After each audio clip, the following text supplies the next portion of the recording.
Hi, this is Peter McLaughlin with BlueSky Hypnosis. Today is Friday, so it's Friday Live at 5. Welcome, Live at Fivers. Happy to have you here. Happy to have you back. Today we're going to be talking about freedom or being free from addiction. And before we get into that, standard disclaimers. I am not a medical doctor. I'm not a psychologist. I am a hypnotist and a life coach. And everything that I talk about comes from doing this work with clients one-on-one for the last 16 years. If you think that this kind of work can help you, feel free to go to my BlueSkyHypnosis.com website and sign up. You can even sign up for a free 20-minute exploratory call if you wish. Also, if you have questions, if you have comments, please put those in the chat bar. That's what makes this interactive. That's what makes this, at least for me, really interesting. It makes me want to come back week after week because you guys are always taking us in directions that I would not have taken us had it been just up to me. And those directions I find fascinating. So what is the purpose of addictions? That's one of the first questions that I put in my teaser. And I guess before I talk about that, we should talk about what are the different kinds of addictions. And when I started writing them down, I know that this is not an exhaustive list. And it really kind of goes to show you how addiction is, it seems, a kind of fundamental aspect of being human. It doesn't mean that if you have destructive addictions that we don't want to make sure that we get control of those and that we resolve them. But addiction seems to be a kind of repetitive habit. Our brains seem to be wired for dopamine. And anything that produces dopamine makes us kind of want to do that thing again. Well, you know, eating healthy kinds of food can produce dopamine. Great, we want to do more of that. Exercising can produce dopamine. We want to do more of that too. You know, being in love. There are all sorts of things that would fit into a similar kind of category. But then, of course, there can be the destructive part. So in no particular order, I was writing down things like you can be addicted to your phone. You can be addicted to social media, binge TV watching, drugs, legal and illegal, food, alcohol, junk food, candy, pornography, tobacco, e-cigarettes, sex. Again, it's just this kind of repeated pattern. And that leads me back into what I mentioned before, which is why? You know, what purpose does addiction serve? Like, why is it there? What is the foundation that's holding it up? You know, I think we fixate a little bit too much in our culture on the external symptoms and not enough on the infrastructure that allows those symptoms to flourish in the first place, what I just called the foundation. So it is my opinion. Again, if you have a serious issue, go see your MD or your psychologist. Just this is my opinion that, and this is how I practice with my clients, that the addiction serves to distract the client from some type of pain. Now, that pain could be psychological pain, it could be emotional pain, it could be physical pain, it even could be a kind of spiritual pain or an existential crisis. And when the person is engaged in their addictive behavior, whatever that is, they sort of avoid this other hobgoblin, this painful aspect of their lives that's sitting right there waiting for them when they return from this thing. It gives a person a reprieve. And I don't know if you guys agree with this, but it is my experience that all of us as human beings, at one point or another, engage in some type of addictive behavior. And again, I believe that we do this because we're trying to avoid something else. It could even be the pain of work that you don't like to do. I've talked about this before, about how binge eating for people that are trying to lose weight is a kind of addiction. And that I have felt that myself. I remember working at a job that I really didn't like, sitting in a cubicle. I hate the whole idea of cubicles. And to give myself 10 minutes of reprieve, I'd stand up from my desk, walk out the building, walk outside, walk across the street, go to a gas station, buy a Snickers bar, eat the Snickers bar, probably get a little bit of a dopamine hit and a dopamine rush, and then walk back to my desk.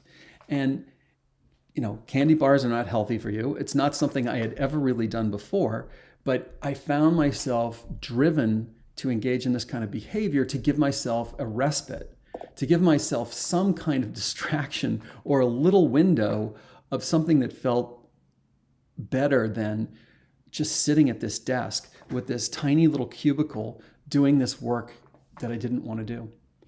And I'm just curious, how many of you are or have done things like that? And it doesn't have to be, eating junk food. It doesn't have to be eating candy. It could be smoking a cigarette. It could be doing drugs. It could be having drinks. I mean, I've worked with so many clients who got to this point in their lives where every night after work, they were having 2 glasses of wine. And sometimes 2 glasses of wine was 4.5 glasses of wine, which I believe is a whole bottle of wine. And they were doing this every single night. And that was causing other kinds of problems. And when we dug into it, they were doing this because they were totally stressed out. They were overworked at their job. They came home and they were having to be, a mom or a dad, husband, wife, taking care of a mortgage, maybe taking care of an aging parent, driving in traffic. You get the idea, right? And they felt like there was no way out of that life. And for them, their only other option was to sort of use alcohol as a crutch, use alcohol as a drug to distract them from, I'm calling that pain. I believe that stress is pain. I think boredom is pain. Physical pain, obviously we all know that's pain. And none of us wants to be in pain. And if there's sort of a quick, easy way out, many of us will take that route. And so this whole concept of having and understanding what the foundation is upon which addiction rests, I think is vital in order to understand and figure out how to reverse it all. Because I'm never interested in going after the surface level. I think in that way you can be kind of chasing phantoms. I used to have this image in my mind of a person holding a whip. And the whip has a handle, and then there's this long thing, and they're swinging it around. And it's like chasing the tip of the whip and thinking that that's the problem. And in a way, you could imagine that is, because if it hit you, it would really hurt. It would be the tip that would hurt. But it's the handle that represents part of the foundation, and then the person wielding it, of how that thing operates. And so I'm always interested in getting to the root cause. And so when I work with clients, I'm always trying to understand, okay, why is this person drinking 2 glasses of wine every night? What is it doing for them? And so one of the first things I want to know is, how do they feel when they get home? And how do they feel when they've drunk their second glass of wine? And people will say things like, when I get home, I'm just kind of, I've had it. I'm up to here. I'm 10 pounds of crap in an 8-pound bag. Feeling stressed. Maybe their heart is racing, and their body is all tense. And after dinner or during dinner, whenever, and they have the 2 glasses of wine and they sit down, the wine causes them to feel this deep sense of relaxation, the exact opposite feeling from how they felt when they went into all of this. And then that same person, when I hypnotize them and they emerge from hypnosis, the first question I like to ask is, how does your body feel right now? Does it feel different than it felt 20, 30 minutes ago? And people will often have these kind of faraway looks in their eyes and their faces as soon as they open their eyes, and they'll say, my body feels totally relaxed. And then I'll say, when's the last time you felt that?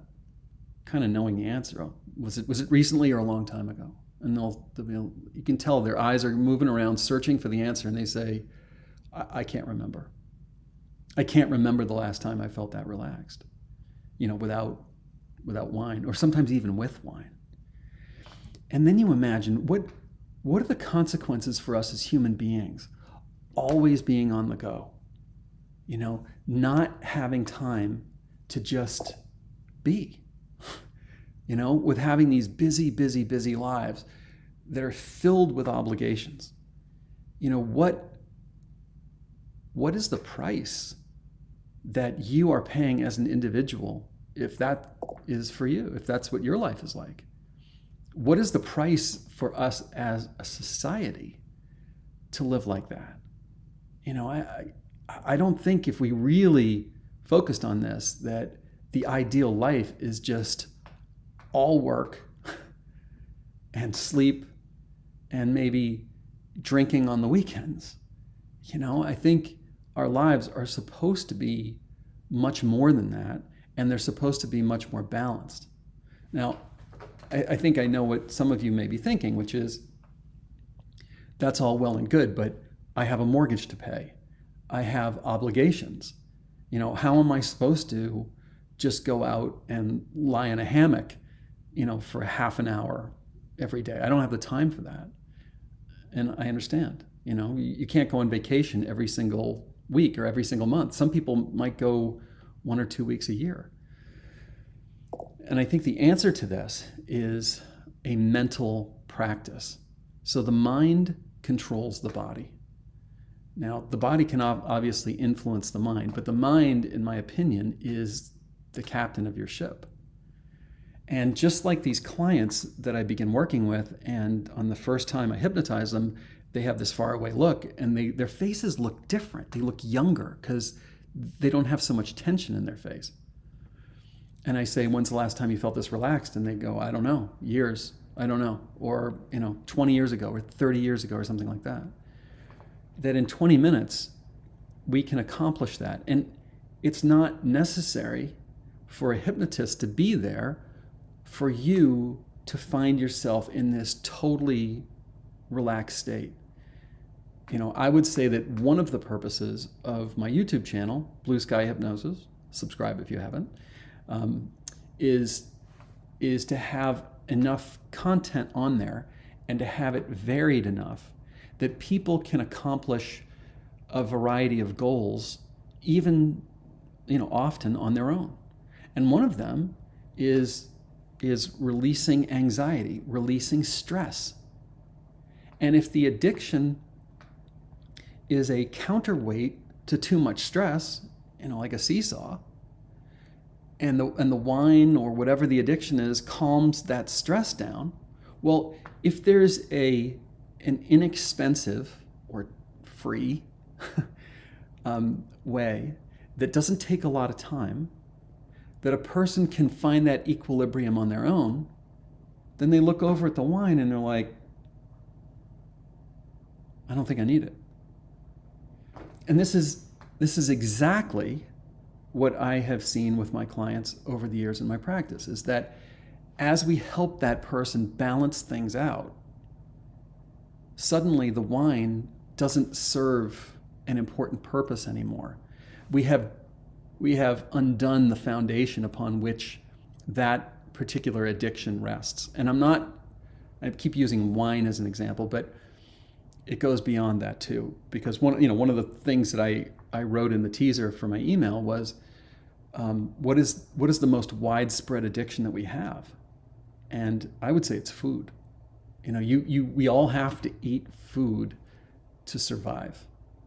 And so one of the hardest addictions to break, if you just talk to, a group of hypnotists, they would probably say food, because, you can go cold turkey on tobacco, on alcohol, pornography, gambling, all sorts of things. I mean, you can stay away from Las Vegas.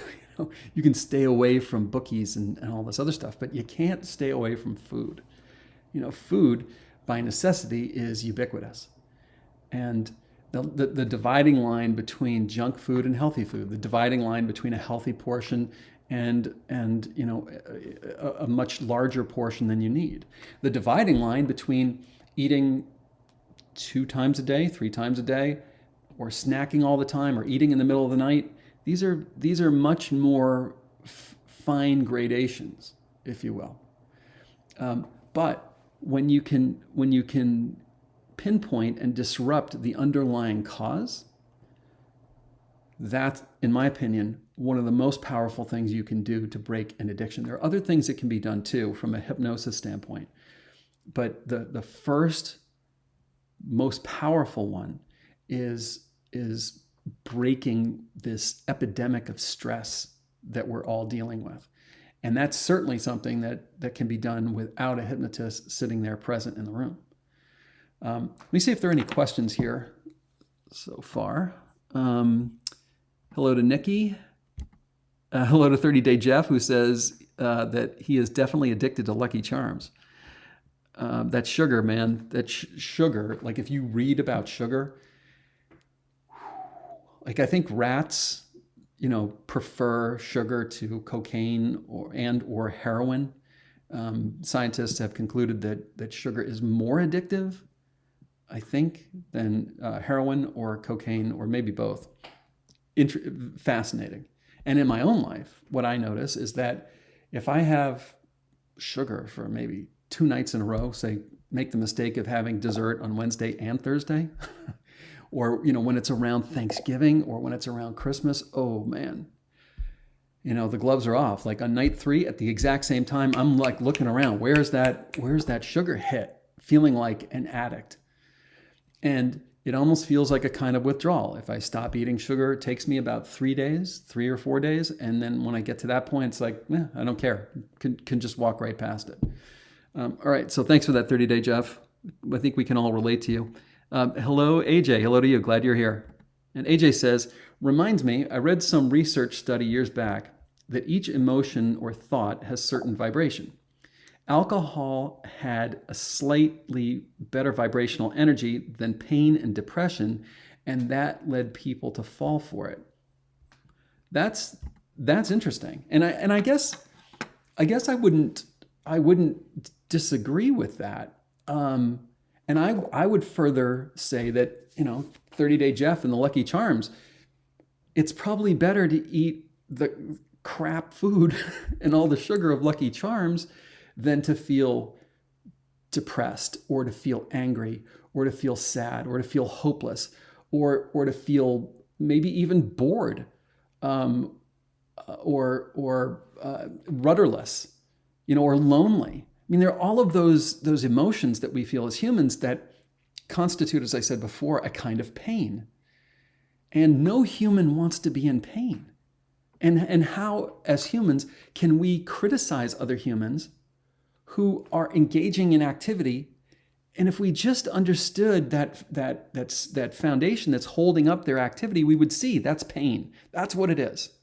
I mean, one of the things I've said to my clients is that if any one of us were out hiking by ourselves in the woods, and I know this is a little silly, a lot of my analogies are silly, but you're hiking around, you got a backpack on, and there's a bottle of whiskey in your backpack, and you're bringing it to a friend. You're not a drinker, and you fall down and you break your leg, and you're in intense pain, and you can't get out. You're kind of trapped there, and you're just in agony.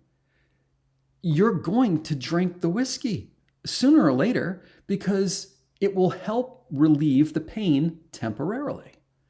So when I see people who are alcoholics and they're addicted to other things, whatever it is, I don't see a person who is a failure or a person who doesn't have adequate willpower. I see a person who's in pain. And I think to myself, and I say to them, when we find out what that pain is and we relieve the pain, you're going to look at that substance or that activity and say, I don't need that.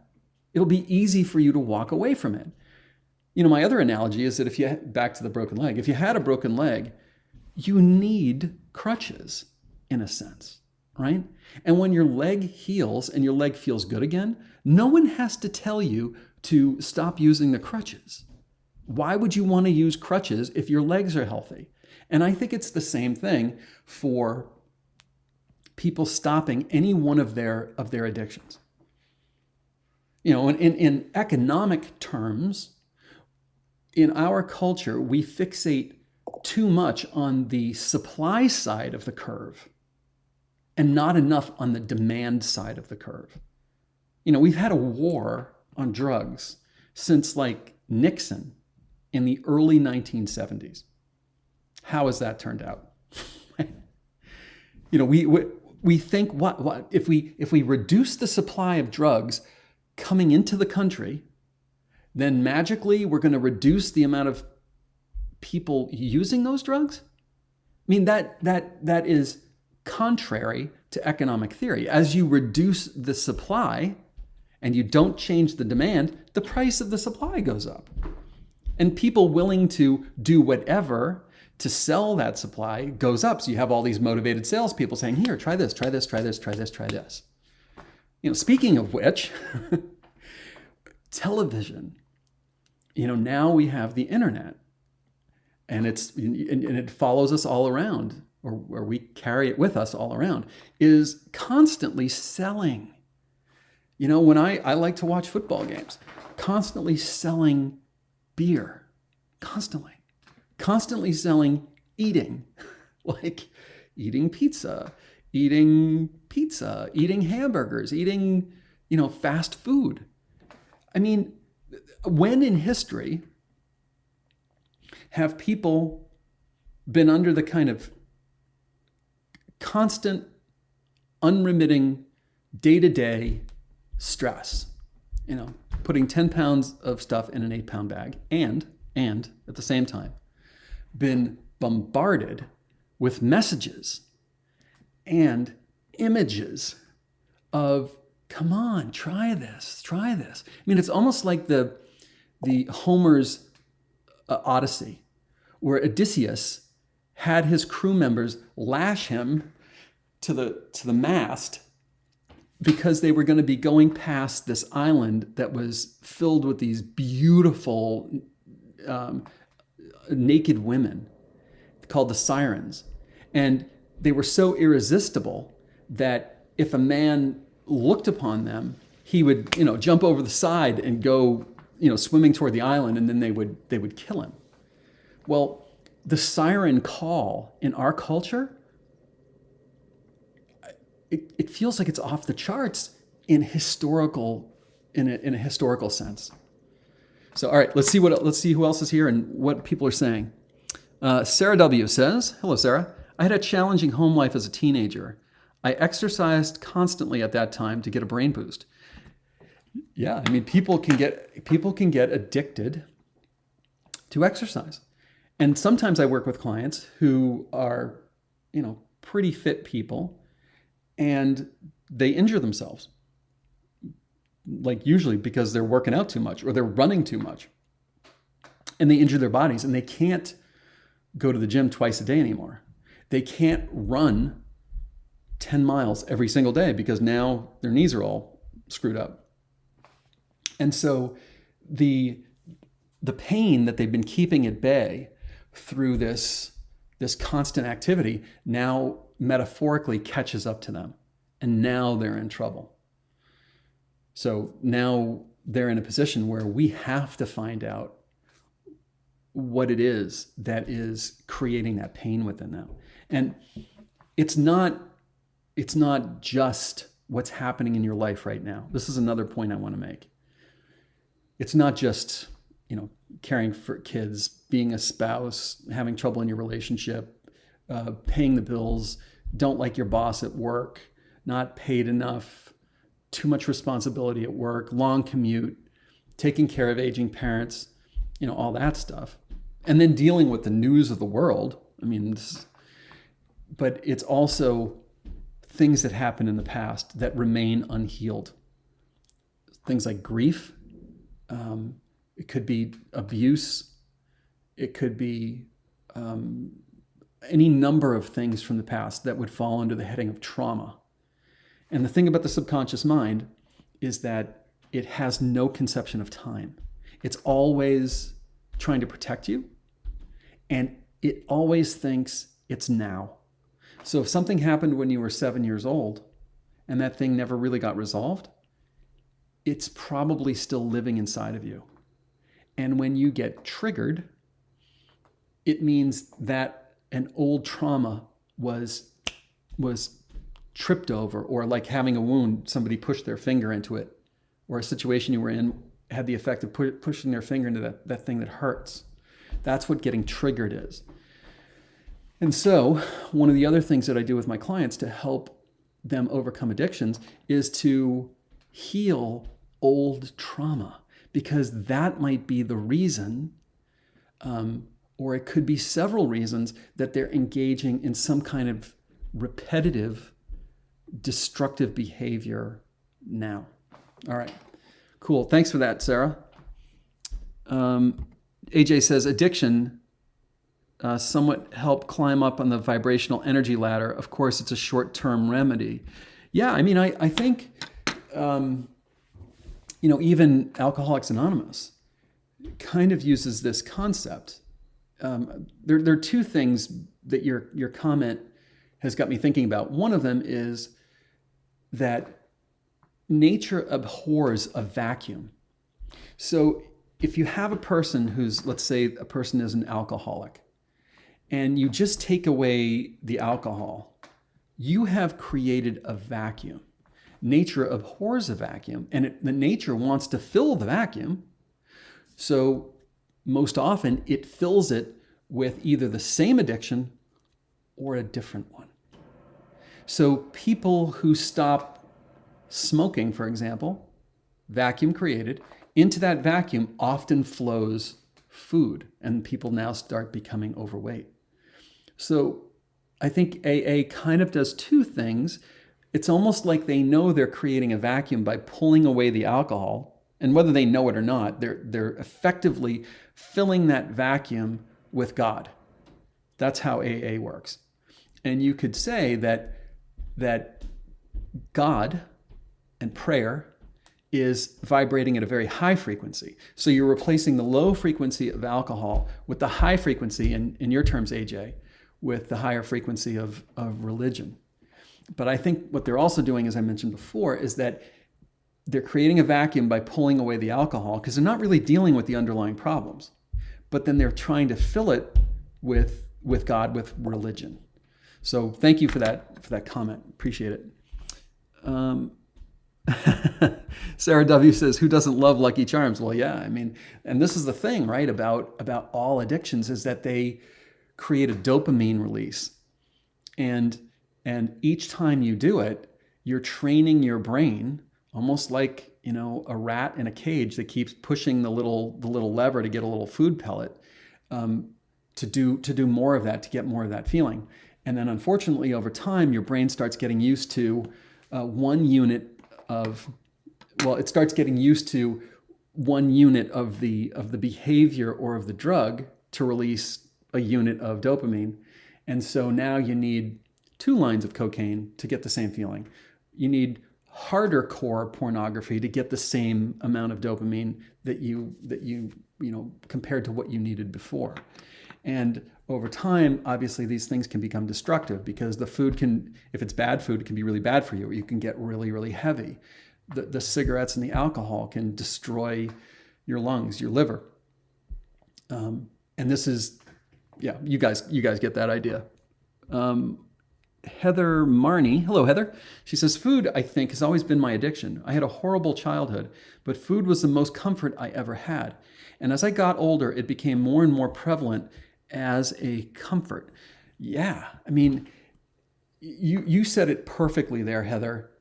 To follow up on my comment that I think food is the most widespread addiction that we have. We even have those terms when we describe different types of food, like comfort food. We talk about emotional eating.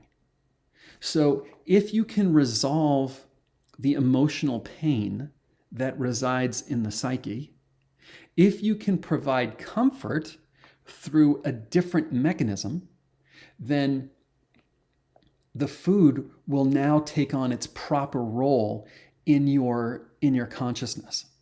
It won't be like, oh, that's how I can stop feeling like shit for the next 20 minutes. It'll be more like, oh, I'm needing to fuel my body, and I want my body to feel good, so I'm going to give it healthy fuel. It can be more like that rather than I have to find some way to get out of this pain.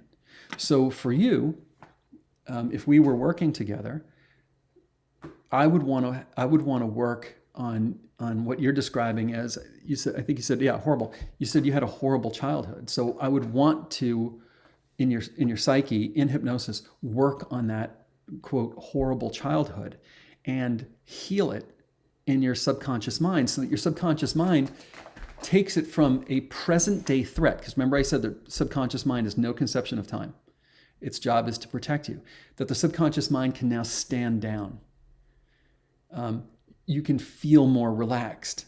You don't need food to feel comfort when you get triggered based on something that might have happened 20 years ago, 10 years ago, 40 years ago, whatever it is. So hopefully that makes sense. And thank you so much for your comment. That really, I think, helped to elucidate this this whole concept. 30-Day Jeff says, there's a good chance I was a rat in my last life go-round. Love it. Love it. Here is ACLB says, food is definitely my addiction. So yeah, you and Heather Marney are describing the same thing. And I think we've all been there. This is the thing. I think we've all been there. Like I was describing when I worked at that job in that cubicle that I didn't like. And I would go across the street to the gas station, buy a Snickers bar and eat it to give me a reprieve, to give me 10 minutes away from that, what felt like being in prison. You know, I could free myself for 10 minutes. And I remember when I was training as a hypnotist, one of the things that really got my attention was the instructors were talking about helping people quit cigarettes and how you have to look for other benefits that they're getting. Like if the person takes 4 smoking breaks a day and they go outside and they huddle around with 4 or 5 of their friends who are all smokers, and that if you take the cigarettes away from them, that concept of creating a vacuum, you have just taken away 4 or 5 of their friends. And you've taken away this reprieve they get from a job that they may not like either. And so it's more likely that they're going to go back to the cigarettes, not because they love the taste of cigarettes or they love how cigarettes make them feel, but because they miss this camaraderie, these friendships. And now they feel lonely because they now miss being able to get away from their desk for 4 or 5 times a day. So part of how I have described myself over the past 12 years or so is a hypnotist and a life coach, because part of it is making these deeper subconscious changes. I think that that's the gold standard of the work that I do, so that people don't have the same urges anymore. But it's also looking at their overall life and going, okay, if we take away the cigarettes and you're telling me that you're meeting with your friends 4 or 5 times a day, how are you going to replace that? And until we can figure out how to do that through other means, other mechanisms, I don't like the idea of pulling out the cigarettes, because I think it's going to fail, and we don't want to fail. All right. Let's see here. Yeah, here's AJ saying the same thing. Food for AJ as well. Here's ACLB says, my boyfriend of 10 years jumped from one addiction to another the entire time I knew him until I couldn't tolerate it anymore. That is also what ended his 23-year marriage before me. Wow. It's so sad. You know, I find stories like this so sad, because I do believe, I think from the outside, it looks like the addict is doing this on purpose. And yes, trying to be in a relationship with an addict has got to be absolutely horrendous. Spending money, not being reliable, destroying their own health, engaging in behavior and activities that are destructive to themselves and destructive to the relationship. That's just horrible to even contemplate, let alone to hear the stories about this. And at the same time, what makes it kind of a tragedy to me is that I believe that the addict is themselves a kind of victim of whatever kind of pain it is that they have inside that's driving them into this behavior.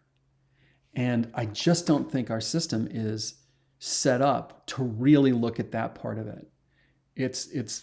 There's a lot of punishment aspect to it. There's a lot of shaming aspect to it. And then there's an aspect of kind of white knuckling it, using quote unquote willpower. And the problem with willpower is that, the image that came to me years and years and years ago is it's like you have a pet elephant and there's a collar around its neck and a long rope, and you want the elephant to move from one part of your yard to the other. Willpower is like yanking that elephant and trying to pull it using your force, your weight. I don't know how much elephants weigh, but it's got to be a couple thousand pounds. Pulling that elephant as a human being and struggle. And maybe you get it to the part of the yard where you want it to be. And you kind of let go and go, oh, okay. And now the elephant just walks back over to where it was before. Our subconscious mind is like the elephant. And our conscious mind is like just a normal human being. The subconscious is way more powerful. And we can't fight with it. We can't yank it to where we want it to be and expect it to be successful in the long run. We have to understand why it's behaving the way it's behaving. We have to get it to work with us rather than working against us. And the way we do this is by understanding what is the foundation that's holding up the addiction. Why is the addiction there in the first place? And what do we need to do to disrupt the foundation? Because once the foundation disrupts, the addiction goes with it. I hope that kind of makes sense. I wanted to mention, because I said in the sort of promo that I would talk about this, how hypnosis can help with breaking an addiction. So the very first thing that it can do is it can immediately change a person from being stressed all the time to at least having one time during the day when the person feels totally relaxed. And stress, I have found, is a component of addictions. The other way it can help is you can use aversion. So I don't really like using aversion with any other kind of hypnosis except addictions. And aversion would be linking the addiction. So if this is, a cigarette, in the person's mind, linking the cigarette with, smoking a cigarette for you is now, this is when a person's in hypnosis and they can really kind of feel things and it goes directly into their subconscious. Smoking a cigarette for you now is like licking the bottom of a used dumpster sitting out back of an old greasy spoon diner. Or connecting it to something else that person's really not digging. The other thing is you can future pace, it's called. So when a person's in hypnosis, you can take them, say 10 years, imagine a fork in the road. So on one track in their mind, you take them, say 10 years in the future when they haven't quit smoking, or 15 years in the future, 20 years in the future, depending on how old they are now. Let's say the person's 30. So you take them like 20 years or 25 years into the future and they've continued to be a smoker. And now you're saying, what does your life look like? How does your body feel?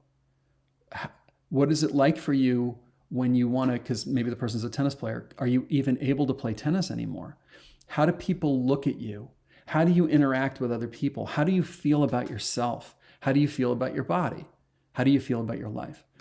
And then you bring them back to this neutral place, call it the fork in the road, and then you take them down the other fork, call that 20, 25 years in the future, and you quit smoking today. What does your life look like now? How do you feel about yourself? How do other people feel about you? How do they look at you? What are you able to do with your body? And you give them that not just that vision of what their life looks like, but you give them everything else. You give them, what does it smell like? What does it taste like? What does food taste like to you, having been a non-smoker for 25 years? What are you able to do with your body? And you give them both conditions. And you don't have to to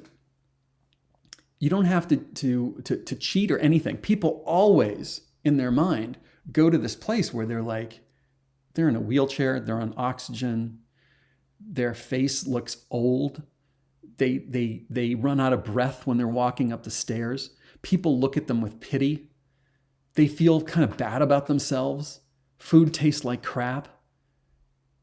They've spent a fortune over that period of time on the cigarettes, for example, versus the other side where they feel like they still feel young. They still feel capable. They feel proud of themselves that they were able to get over this addiction, that other people are proud of them, like their kids and so on. And so that future pacing is something that I love to use when working with any kind of an addiction. Another path to the same feeling. So if you ask somebody, how do you feel when you're high? How do you feel when you're drunk? How do you feel when you're smoking cigarettes? For each person, it's going to be a little different. So a person might say, well, I don't feel lonely. I don't feel bored. I don't feel sad. I don't feel like a loser. I don't feel whatever. And instead they might say, I feel free. I feel lighter. I feel like nothing matters. I feel totally in the moment. So if you understand how the person feels when they're using the drug, and you recreate that for them in hypnosis, that's another way that you can kind of break things, right? Remember that thing about the vacuum? You pull something away, you want to put something back in. The other thing we talked about, aversion. That's like the licking, the bottom of a dumpster out and back of a seedy old diner, is changing the relationship to the addiction. Now, one of the ways of doing this is regressing to the first time. Let's use cigarettes, for example. The first time they smoked a cigarette. Let's take them back in hypnosis to the moment that they smoked their first cigarette. And that person can be back in their 16-year-old body or 12-year-old body or 20-year-old body, whatever it is. And they're like, oh, I'm out and back of the school and I'm with my friends. And I feel like I'm so connected to my friends because we're doing something sort of dangerous and it's connecting and linking us together. And I feel sophisticated and I feel like an adult and I feel like all these things. And this is good for me because before this, I didn't feel like I had friends. I didn't feel like I was important. I felt like I was nobody, whatever. So understanding that, you can bring their adult self now in their mind in hypnosis back to that moment at which they started smoking cigarettes and have the adult coach the kid on what they're starting here, what that's going to lead them to, how they're already beautiful, they already have value, and how the cigarettes just ended up leading them down a sad path and caused this kind of like becoming a slave in a way. So these are, I don't know, maybe 5 different techniques, and it's certainly not all. There are other techniques that that you can use as well. So you can call in a wise part when you're in hypnosis, a wise part of the client, and negotiate between the wise part and the part that wants to keep smoking, or the part that started smoking and wants to continue on with it, and the part that wants to be healthy, and let the wise part, almost like a judge, negotiate amongst these different parties to come up with the perfect solution to let this go. Because again, that concept of a vacuum, if we let the cigarette go, what are we going to take in its place? What is healthy that we can take in its place so that we can ultimately feel good about ourselves? Because that's what we all want anyway. So hopefully that was coherent. All right. Here is Nancy Fleisch. Nancy says, sometimes I think I'm addicted to being a victim, i.e. divorce, 70 and still having to work.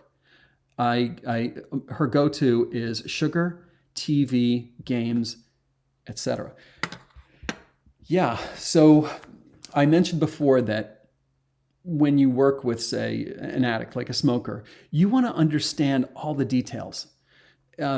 This would be called a secondary gain or a negative payoff. In other words, is some kind of a crappy condition, smoking cigarettes, is it giving the smoker something that they value beyond the taste of the cigarette, for example, and how they feel when they smoke the cigarette?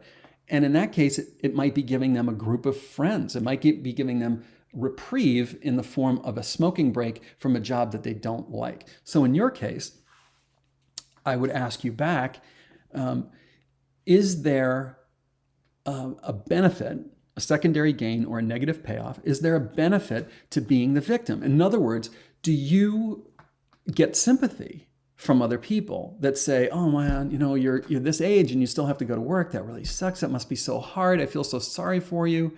Maybe we can go out to lunch and you can just talk about it with me. That would be a potential hypothetical kind of secondary gain or a negative payoff. Does it mean for you that there's something else out there that you don't have to go do because you still have to keep working? Like, do you not have to spend time with people you don't want to spend time with? Is there some other benefit that you can think of that being a victim is delivering to you, that if you were no longer a victim, maybe taking responsibility, that you would be able to avoid, or you would lose? So if you're willing, if there's anything along those lines and you want to share it in the comment section, I'd love to hear it. And again, I don't really know because I don't know you, but if we were working together, that's one of the roads that I would want to go down with you. The next thing about your comment, Nancy, is what is the root cause of victimhood? So if feeling like a victim is driving the addictive behavior, then when and where and how long ago was victim created in your mind? Were you, and you may not know exactly what that is either, and that would be part of the job of working together. Was it like when you were I'm just making this up, were you in a difficult marriage? Was it something about your relationship with your mother or with your father? Did something happen to you? Were you attacked or abused in some other way at some other time? Was it a past lifetime? One of the most interesting examples of root cause with a cigarette addiction was working with this woman. When we went to the root cause, it was a past lifetime where she was a slave working on a tobacco plantation. And smoking was like comfortable because in her mind, she was still a slave. And this felt like a slave behavior. Humans, we are comfortable with what we know, even if we're miserable inside of it. Kind of like you're saying, Nancy, maybe being addicted to being a victim, you're miserable within that, but it's what you know. And so going to the root cause, in the case of this other client, going to when she was a slave and resolving that lifetime and finding the contract. This is like a spiritual concept, a spiritual contract where she was a slave to a certain master. And creating a new contract, now she's a free woman. She doesn't answer to anyone. She is her own king, her own queen. And now that she's got this new contract, we had her, in her consciousness, in hypnosis, destroy the old contract. So this can go so deep. And I guess that's, part of the message that I really want to deliver today is back to that concept of what is the foundation that's holding this up? And it could be multiple layers. Like a skyscraper has multiple floors. And each floor and the walls and maybe supporting columns are holding up the floor above it. And if you're having a problem on a 10-foot skyscraper with floor number 7, that's not the foundation. The foundation is all the way down in the bottom, the part that rests on the earth, or maybe even goes into the earth, down into the earth. And we want to resolve that, because once we do, the whole thing goes and the addiction goes away. It has no more support. So thank you so much, Nancy, for sharing that with us. Really appreciate that. And I'm going to scroll down and see if you said anything else here. Okay, here we go. She made a couple of comments. She said, yep, it's a pity party. And then she said, very important, that her addiction to being a victim started as a 4-year-old being sexually abused by my uncle. Okay. Nancy, first of all, thank you so much for sharing this with us. I'm constantly kind of moved by honesty the honesty and the courage that goes along with the honesty to share, sensitive details about your life, about our lives with each other. But I really feel like that's how we heal. And we don't know each other from Adam, but what I was suggesting was when, where, and what caused the mental belief of victim that you're still carrying with you today. And you just said something about being sexually abused by your uncle when you were 4 years old. That could, if it's not the exact origin, it's a powerful reinforcement. And I would think that's the origin until proven otherwise of this concept that you still have today in your 70s, I think you said you were, of being a victim. That hasn't been healed. The subconscious mind has no conception of time. Its job is to protect you. And there's a self-identification with being a victim that was probably created when you were 4. We need to find that 4-year-old, right, in your consciousness and rescue her. And once she is rescued, once she is healed, then she can integrate with you. I'm talking about energetically. She can integrate with the rest of you. And then you can let go of the victim piece. And when you let go of the victim piece, all the addictions that are resting on that foundation will just collapse. And I'm not saying that, like 30-Day Jeff will never be attracted sometimes to Lucky Charms or an ice cream cone or watching some trashy TV show or visiting, whatever. But we have control over it. The kind of addictions I think that we're all really plagued with, those of us who have them, would be the addictions over which we seemingly, it feels like we have no control. Like the story that was told earlier, I forget who said it, but she was talking about ACLB was saying that, her boyfriend of 10 years went from one addiction to another, and that had ruined a 23-year marriage before she had met him. It does so much damage. Those are the addictions that aren't just like, it was Christmas and I had eggnog for a few days in a row, and I had some pumpkin pie and some ice cream on it, and now it's day 7, and I still am, looking around for more of that, and it's going to take me about 3 days, and then it's going to be behind me, and I'm not going to touch anything like that for another month or 2. No, it's the ones that cannot be controlled that create that kind of damage, and what Nancy's talking about. So again, Nancy, I really appreciate you being so candid with us and so vulnerable. I feel like that helps all of us in some way. And it's not just those of us who are on this call right now. It's the people who watch this, because these things are recorded and you can watch them later. So somebody may stumble on this, a month from now or 3 years from now and say, oh man, I had no idea that could be linked to this. Now I know what to do about it. So thank you on behalf of all of us. I really, really appreciate your honesty and especially your courage. I just want to talk briefly about next week, answer one more question about what I had put in the promo, and if we still have time, take another question or comment. Next week, let's see, get rid of this one for now, and next week we're going to be doing, calling it Cooling the Fire of Anger. So in the same vein, I believe it's important to understand what is the foundation that holds up the symptom of anger. And anger, like a serious addiction, is uncontrollable when it gets triggered. I mean, sometimes people can really white knuckle it and not, eat the whole bag of potato chips, but most often they cannot seem to control that. And it's the same with anger. Sometimes people can, not explode, and they can walk outside and they can breathe deeply and they can yell and all these other things.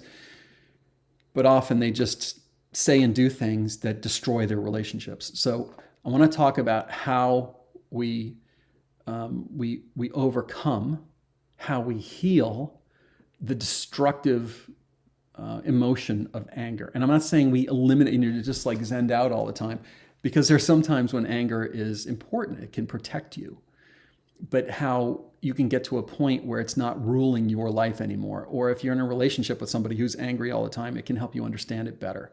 I used to have an anger thing, and 16 years ago when I was trained in this work, I also did work with the instructors.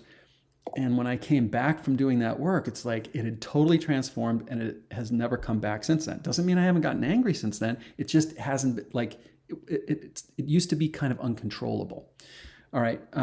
The other thing I wanted to mention was entity attachments with respect to addiction. So very briefly, two parts of a human being. One part is your physical body. The other part is your soul or your spirit. When you die, your body goes, into the ground, it decomposes, and your spirit is supposed to go into the light, whatever you want to call the light. Heaven, Valhalla, the afterlife, Eden, a million words for that. But we live in a free will universe. Your soul or spirit does not have to go to the light. It can stay on this plane. When it does that, I think that's what we call a ghost. That energy, that human energy that we can't detect with our five physical senses, unless it's in certain circumstances, can attach itself to a person who still has a body. When it does that, it brings with it energetically all of its negative, low vibratory emotions. And that could be influencing a kind of an addiction that a person has. How much of the addiction is actually that person, and how much might be an entity that's attached to them? So this is another layer of depth, if you will, that we want to explore to really understand why this is going on. So I just wanted to mention that because I had said that we were going to cover that. And then lastly, let's see if there's another question here. Here is Kristen. Kristen says, recovery programs like AA, NA, OA, SLA, there's more. I've seen them work, and I think they work because of what you just said, to replace the addiction with a realized relationship with a higher power. Absolutely. So, nature, I said, abhors a vacuum. You pull away something, you create a vacuum. Something wants to go into that vacuum. And AA says, okay, if we're going to take away this, we're going to put this in its place. And this, to AJ's point, is vibrating at a higher frequency. That's religion or God. And the people that really work at this and that really fully embrace God, I think, have the best results in that kind of program. There's also people helping people, and that can really heal lots of long-standing problems of loneliness and worthlessness and that sort of thing. So these are, miraculous programs, and really glad they exist. They don't work for everyone. I think AA is like a 30% success rate, which is way above a lot of the other methods. So, I'm really grateful for it. But yeah, I agree with you. And then she also says, then help others do the same can be complicated. Just taking the solution away, booze, food, drugs, etc. Seems to be the answer. Take that away, then what? Right. Maybe that's why AA works, also helping others, right? You can't just fixate on the supply. The supply is not the problem, in my opinion. It's the demand. What is driving the demand? No one seems to have, a problem with lima beans. Just can't stop eating frozen lima bean. The demand. What is this thing doing for people? And I say it is palliating. It is distracting them from underlying pain. We have to deal and think about the underlying pain, find that, heal that, and then watch this thing it's going to be easier for that person to let it go at that point. And I've seen this over and over and over again with my clients. Okay, and here's Classic Design Boutique says, thank you, Nancy, for sharing. I just logged on, but your story has helped me to understand something about myself in just these few minutes. Thank you both. I'm just going to give a round of applause for Nancy. Virtual applause. And Classic Design Boutique could not have said it better. And with that, we will conclude today's Friday Live at 5. Thank you all so much for participating. ACLB and AJ and Nancy and Sarah and the others who commented, shared things. Kristen, I really, really, really appreciate it. Even 30-Day Jeff, I always appreciate you and the comment about the Lucky Charms. It's awesome, and being a rat in a past lifetime. Hope to see you guys next week, next Friday Live at 5 for Cooling the Fire of Anger. Have an awesome weekend, and we will see you next Friday. Take care.